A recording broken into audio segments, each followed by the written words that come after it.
Vocês chegaram no momento que vão estudar a teoria do delito. Para entender a teoria do delito, o estudo analítico do crime, vocês precisam ter em mente primeiro um panorama geral. Por quê? Porque cada um dos temas associados à teoria do delito, que são considerados inclusive complexos, ele se enquadra em uma determinada caixinha do conceito analítico de crime. E aí, gente, o que a gente precisa entender para compreender o panorama geral, né, a teoria do delito? Em primeiro lugar, para poder se ter um crime, a gente precisa de uma conduta, um nexo causal e um resultado. Quando a gente fala em conduta, a gente fala da necessidade de diferenciar o conceito de conduta das diversas teorias da conduta, a teoria causal naturalista, a teoria valorativa, né, a teoria normativa pura, a teoria finalista, as teorias funcionalistas. Quando a gente fala de nexo causal, a gente precisa entender qual a teoria adotada pelo Código Penal para fins de analisar o nexo causal, evitando o regresso ao infinito e o que seriam as concausas. Quando a gente fala de resultado, a gente fala naturalmente do iter criminis, o caminho do crime. E aí a gente vai precisar compreender o momento cognitivo, preparatório, executório, consumativo do crime, o que seria um exaurimento, o que seria uma desistência voluntária, o que seria um arrependimento eficaz, o que seria um crime impossível. Compreendidos esses conceitos, a gente passa para analisar a tipicidade penal, tendo em mente que tipo penal, fórmula que pertence à lei, é diferente de tipicidade penal, uma fórmula que pertence à conduta. Essa tipicidade penal abrange naturalmente a análise do tipo, que pode ser doloso ou culposo. E aí vão vir as distinções entre dolo e culpa em direito penal. Ainda dentro da tipicidade, precisamos diferenciar o conceito de tipicidade formal, material e conclubante. Precisamos entender a imputação objetiva, importante teoria que vem a corrigir a tipicidade penal. E precisamos entender ainda as formas de exclusão da tipicidade penal. A ideia de coação física, a ideia do princípio da adequação social e do princípio da insignificância, suprimindo a tipicidade material de um crime, a ideia também da falta de subsunção, do erro de tipo, tudo isso está em tipicidade. Ultrapassado o estudo da tipicidade, a gente tem que entrar no estudo da antijuridicidade, ou da ilicitude, como alguns preferem chamar.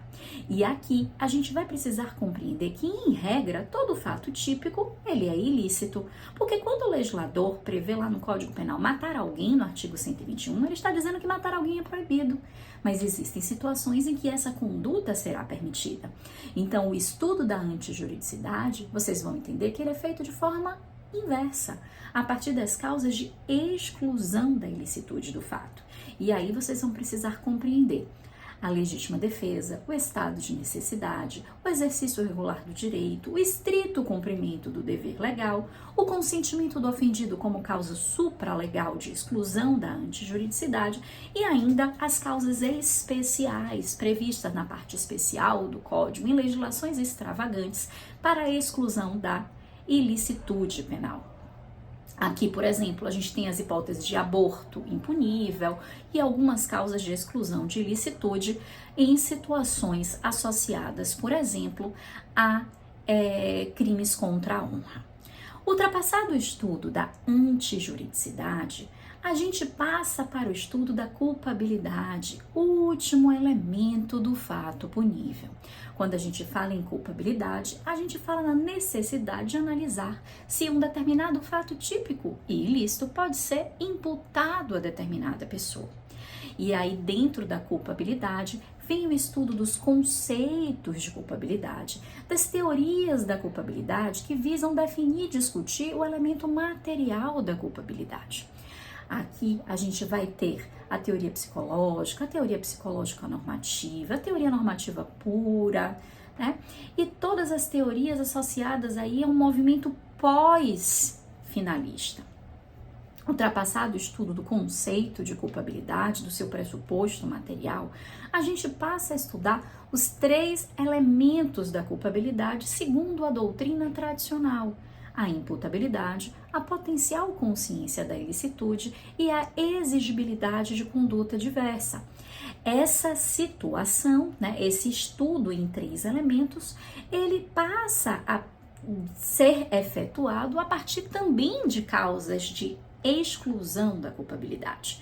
A imputabilidade, entendida em linhas gerais como a capacidade de culpabilidade, ela é excluída em 3 situações. Na hipótese de doença mental, menoridade, embriaguez completa e involuntária.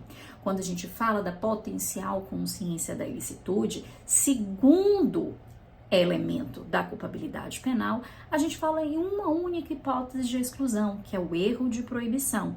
Quando a gente vai para a exigibilidade de conduta diversa, terceiro e último elemento da culpabilidade, a gente fala em 2 hipóteses de exclusão: a coação moral irresistível e a obediência à ordem superior hierárquica não manifestamente ilegal.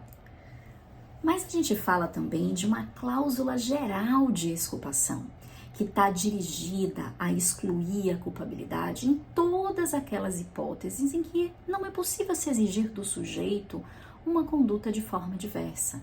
Aqui a gente pode enquadrar a objeção de consciência, a gente pode enquadrar o estado de necessidade exculpante, a desobediência civil, entre outras hipóteses.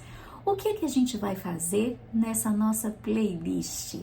Vamos ter um vídeo direcionado para cada um desses temas.